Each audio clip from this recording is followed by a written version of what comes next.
One of those days. I'm in a bad mood, and I can't fake being in a good mood today. We have the budget coming out next week. I want to talk about that a little bit, but mostly I'm going to talk about how much I hate Pepe Le Poilievre and all the people who support him. Yeah, hate. No, hate is not too strong a word. As the rates are going down, people are saying rates are going to go up. Yeah, I'm going to talk about that. But first up, a little insight into myself. I am one of these INTJ personality types. I have done this test, I don't even know how many times in my life. It always comes back the same. I'm one of them. Apparently, it's the rarest personality type of the 16 Myers-Briggs personalities. At times, people with the INTJ personality type may wonder whether dealing with other people is even worth the frustration. Oh, yeah, that's a thing. And we tend to prioritize rationality and success over politeness and pleasantries. In other words, we'd rather be right than popular. And if you have evil tendencies, you become a supervillain, like Elon Musk or Mark Zuckerberg. And some days like today, I just cannot muster the energy to be a nice person. So I won't be. Let me start off this complete pile of garbage. Variable rate mortgages are making a comeback, but some economists are already predicting rate hikes. They should lose their jobs. Like, under what rock are these people living?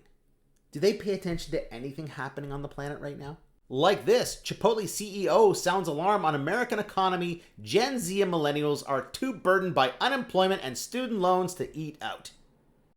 Gen Z customers are not snubbing Chipotle for other fast food spots. They've stopped dining out altogether because they don't got any money. And they're going to have less money in the future. Jerome Powell says the AI hiring apocalypse is real. Job creation is pretty close to zero. This is on top of the fact that if you pulled AI out of the U.S. economy, like the AI stocks, data centers, all that, if you pulled that out of the economy would be a shit show. And of course, if the economy is a shit show, no one's going to hire you. Even more so when they can use AI to do your job at a fraction of the cost. And they're going to take the inheritance too. Governments are likely to pillage the $80 trillion Great Wealth Transfer to fund their national debt, says UBS. You think they won't? They will. And you right-wing gimps will support them. Because you know they're not going to touch wealthy transfers, like his transfer to his kids. Oh, that will be untouched. It'll be your transfers. The middle and lower class transfers of wealth. That's what they're going to go after. Now, more progressive governments will say, let's tax the wealthy, like him. But the gimps and the simps will say, oh, no, you can't do that. They work hard for their money. So yeah, while things get more expensive, but people have less money, do you think the interest rates are going to go up? Is that what you think? Let's just hope one of these numpties is not in charge of making that decision. All right, this is not a game. Yeah, the budget is being presented next week, and all the talk is about what are you going to do if they call an election, if there's a vote of non-confidence. Are you fucking kidding me? If there's an election, this country is finished. Finished. That's probably what the conservatives want. It's probably what these supporters want. They want the country to be finished so that the Americans can just come up here and take everything. Like, have you not seen the delicate nature of what's happening on the planet right now? You think 6 months of election is what Canada needs at the moment? No. Then you got this useless turd. Why did he promise it? Poilievre criticizes Carney for not securing U.S. trade deal. We had a trade deal. We had a few trade deals. Remember the trade deal we used to have called NAFTA? Then Trump came along. We had to renegotiate that deal. And it became CUSMA. CUSMA expires in 2036.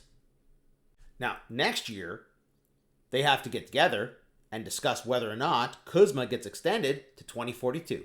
Should we go back in time and remind you people of who we're dealing with here? Upon signing the new free trade agreement with Canada and Mexico, Donald Trump hailed it as a colossal victory to end the NAFTA nightmare. Yeah, it wasn't a nightmare. Not even a little bit. And then he got back into power again, and he said this, I look at some of these deals made, I say, who the hell made these deals? They're so bad. You did. Yeah, in his first term, the best trade deal ever made. In his second term, who the hell made these deals? They're so bad. Trump says Carney apologized for Ford's anti-tariff ad, but he didn't. No, that's a complete lie. Because he's a giant man baby. And this guy loves him. Loves him so much, he copies everything he does. Poilievre said, Mr. Carney promised a good deal by July 21st, and we got it. Done. Now, you people who support Pepe Le Poilievre don't think it's a good deal because you're unrealistic. You would rather have a man-child running our country just like there's a man-child running the United States. But there won't be an election. Because if there's any lack of confidence in the federal government, it's in the leadership of the Conservative Party. As the old saying goes, lead, follow, or get out of the way. The current Conservative Party cannot lead. They will not follow, so they need to get the hell out of the way.